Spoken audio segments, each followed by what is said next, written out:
Mike, obviously there's some pretty key additions defensively, both free agency and the draft. How much communication did you have with Goody during that process, specifically with identifying guys that fit your scheme and what you wanted to do on that side of the ball? Well, as part of the free agency and draft process, I mean, we're given assignments by, Goody staff, a list of players at each position to write up. So that was a big part of it. But I think just the education part from last year, and I think the more you're together, the more there's an understanding of the type of player that you're looking for. So I mean, it was encouraging during the draft process last year that there were a lot fewer players that we were far apart on. So no, I didn't have to tell him after the season. I mean, he knew what the deficiencies were, and certainly wanted to add some big explosive athletes on defense, and he did that. Mike, obviously a big overhaul outside linebacker in the offseason. You bring in Mike Smith as your coach, and sign the Smith boys, and part ways with Clay and Dick and such. What do you think you have there now? It looks like a different group there. Well, it's definitely it's a mix. I mean, we have the two veteran players in Preston and Z, both guys that have played quality reps in this league, but have a very different skill set. That Preston, can be more, has dropped more into coverage and can be more. I don't want to use the word finesse, but Za'Darius is more of a power type rusher, and also has the flexibility to. You can move him around. I mean, if you looked at how the Ravens used him, it'll be very similar. That he can go down and rush over a guard. He can rush over a center. So you can just have that based on matchup, and then just to have Reggie and Kyler back. I mean, Kyler obviously had a good year last year and was very productive. And Reggie a lot of times didn't fill up the stat sheet, but did his job. So to have those two guys back, and then to add the young talent in the room, obviously with Rashawn, and then some of the guys that we they added after the draft. So what I like about the room is that it's not all the same guy. I think in every position room you need to have that variation in skill set, so that way you can do some different things with different guys and move them around. So we're obviously very encouraged about that room and what they're going to be able to do for us. We're seeing that production from Kyler last year. What are you expecting now? Just take a step forward. And it's nice to see him with just working with Mike Smith. Mike's one of the experts in the game as far as studying offensive linemen and having a game plan to attack a blocker. And I mean, it's a lot of detail, and I think that Kyler will respond well to that. Mike, when you say having guys that can do a lot of different things, what do you think you have in the two safeties, the new guys, Darnell and Adrian, and how might they complement one another with their different skill sets? Yeah, I mean, it's nice having those guys that have. If you had to say, Adrian's would probably lean towards being a strong safety, and Darnell obviously leaning towards free, but they're interchangeable, and that's something that I've always liked in the system, that teams can't identify that, hey, when the strong is here, it means this, and when the free is here, it means that, or whether it's a certain player where they can do each other's job, but you want them to major in what they're best at. But I think both of them can do it all. I mean, you've seen Adrian in his time in Chicago is no problem being in the post or the deep half, and he's been very productive down around the ball as well. And then we've all seen Darnell's college tape. With the speed and the range, he can certainly play deep. But this is a guy he was a good blitzer. He was not an issue for him playing down inside as well. So it's nice having both those guys that we're still going to be able to do a lot of different things with. When a player signs a contract, they talk about the team shows belief in me. Right? They sign. I guess as a coach, when you get that free agency emphasis, 2 first-round picks. you know, and some other picks. As a coach, I guess, how did that come across? You know, is it? I told Goody that it's apparent that he doesn't think we're very good coaches. He needed to load the room up with some talent. No, it's just nice to be on the same page, that we see the roster the same way, and that he and I, Goody and I, met right at the end of the season, and I think we were very much on the same page with what needed to be done moving forward. Like going back to outside linebacker, you said it's important to have different types of guys, but they're all big guys. I'm not saying that Nick and Clay weren't big, but was there an emphasis in terms of being not only more skilled or younger, but also bigger? I think so. I mean, this is a size and speed league, and you look at teams that especially play similar to what we do, that have a lot of five-man fronts and the edges are standing up. Big explosive guys there is the way to go. But they still got to be able to win rushing the passer.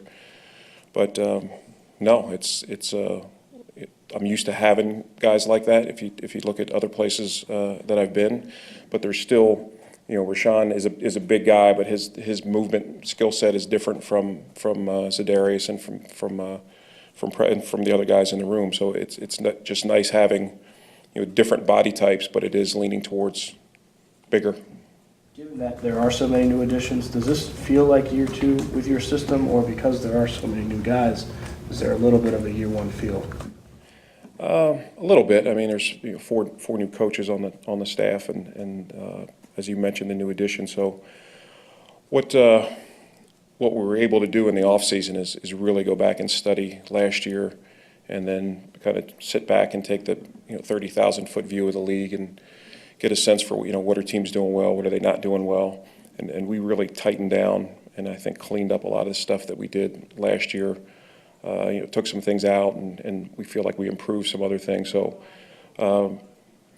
it was nice walking into the room though in phase one, even before we had rookies, and virtually everybody had been through it, except for the new free agents. So we were able to really just pick up where we left off, and there's just guys like Blake that just made great strides from an understanding standpoint throughout the year. And then the D line, I mean, it's a very smart group. You can put a lot on their plate. They can handle it. So even though there is some year one feel, we do feel like we're significantly ahead of where we were last year. Mike, where do you view expectations for your unit going into the year with the draft picks and the free agents added in year two? You've had such a track record of having top 10 defenses, but Green Bay hasn't had even a top 15 in 7 years now. Yeah, I mean, we're not really thinking about that at this point. I mean, we're 2 OTAs in, and we're literally just, this is building block time, but just stepping back every year. I mean, you want to go into that year and win with defense and feel like you can go into a game and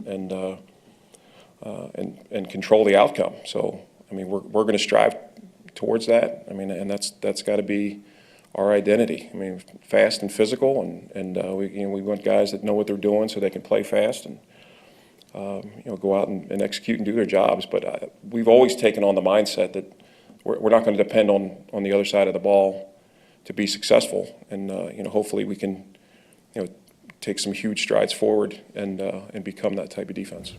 Mike and Mark, last year, the challenges you had with injuries, changes on roster, kind of stretched just to get the what down, the assignments to these players. And I remember you saying that you're looking forward to where you can spend more time on the how. Specifically, is that like, okay, you have this assignment, but there's 2 or 3 ways to beat the left tackle, the center guard combination. Is that 2 or 3 different techniques to show that player? Yeah, I mean, it depends. It can be a lot of different things, but it's just the ability to get more detailed. Whereas there were times last year, as you mentioned, that we were scrambling a little bit to put together a lineup where we had injuries during a game, and we had guys out there that we just wanted to make sure they could get lined up and just kind of know their basic job. But now that the vast majority of the guys in the room have a good understanding of what we're doing, I mean, now you can really drill down and study film and get into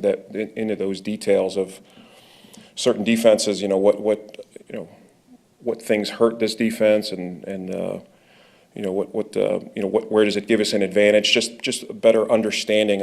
We've always liked to teach the defense as more of a concept. Guys don't just, you know, Blake just doesn't say, you know, I'm the Mike linebacker on this in the drawing, and that's you know, that's all I know.